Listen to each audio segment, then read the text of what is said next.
Hey everyone, I'm here talking about flags again. This time, national flags that reference the very popular religion, Islam. Now, if my research is correct, there do not seem to be any official symbols in the Islamic religion. However, there are a bunch of symbols that have become associated with Islam over time, including one of the most popular ones, the Crescent, that often comes with a star, or two, or five, etc.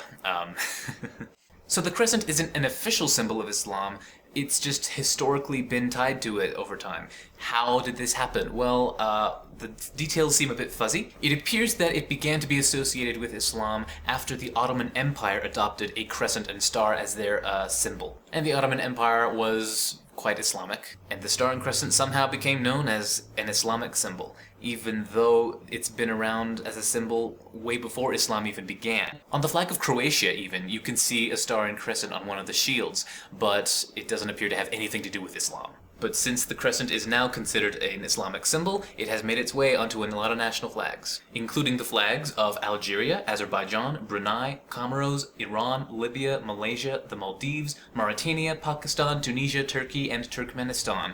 You can also see it on the flag of Uzbekistan and Singapore, but it doesn't officially represent Islam on those flags. It also appears on the flags of Northern Cyprus and Western Sahara, which aren't universally recognized as countries, but I thought I'd share them anyway. The color green is used on many national flags to represent Islam. Why does green represent Islam? We don't seem to know for sure exactly why. Some have said that Muhammad's favorite color was green. He might have worn a green turban. Maybe it's because in Surah 18 of the Quran, verse 31, that it mentions green garments being worn in paradise.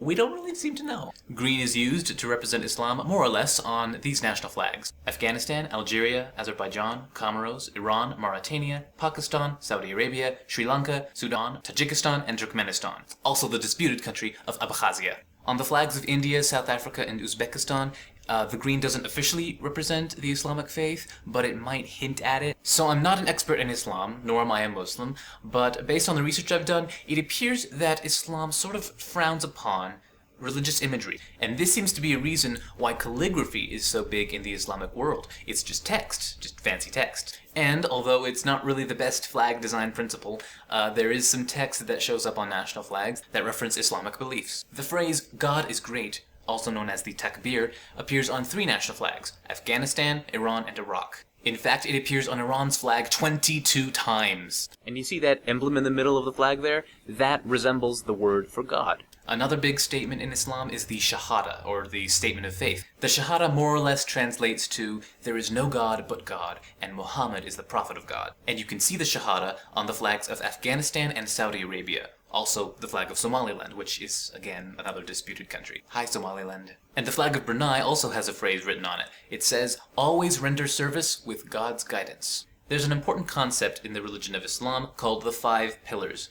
Basically 5 things that Muslims are expected to do. It appears that the flag of Morocco, with its 5-pointed star, may be a reference to the 5 pillars of Islam. And those 5 thingies that make up the emblem of Iran on its flag might also be references to the 5 pillars. They also seem to be referenced on the flag of Bahrain, with those 5 pointy things. On the flag of Jordan, there is a 7-pointed star. One interpretation of these 7 points is that it references the 7 verses of the Fatiha, the opening verses of the Quran. The red of Bahrain's flag also appears to be a reference to a certain sect of Islam. And on the flag of Afghanistan, if you look closely, you can see a prayer niche, an altar, and a mosque. And of course, if you pay attention to flags enough, you might notice that the colors red, white, black, and green show up a lot. I'm not sure whether to count it as Islamic symbolism or Arab symbolism, because there is a difference. Arab does not mean Islamic. Islamic does not mean Arab. Arab is an ethnicity or a nationality. Islam is a religion. 2 different things. Now these colors are called the Pan-Arab colors. It was part of the Arab Revolt of 1917, which was part of the events of World War I. These colors were meant to unite Arabs in the region to rise up against the Ottoman Empire, or something like that. These colors were mentioned in a 14th century poem by a guy named Al-Hili, if I'm saying that right. So each color became associated with a different Islamic dynasty of history. White for the Umayyads, black for the Abbasids, green for the Fatimids, and red for the Hashemites. Did it! So a bunch of Arab countries started using this color scheme on their national flags. There was also the Arab Revolution flag, which was a horizontal tricolor of red, white, and black that started with Egypt in the 1950s, and this inspired a few flags too.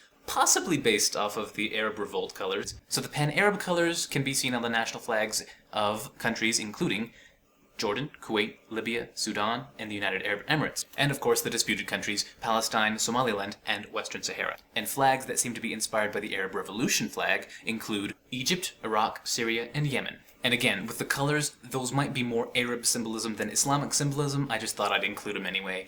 But keep in mind, Arab and Islamic are two different things. So yeah. So that's basically it. Thank you for watching. Bye.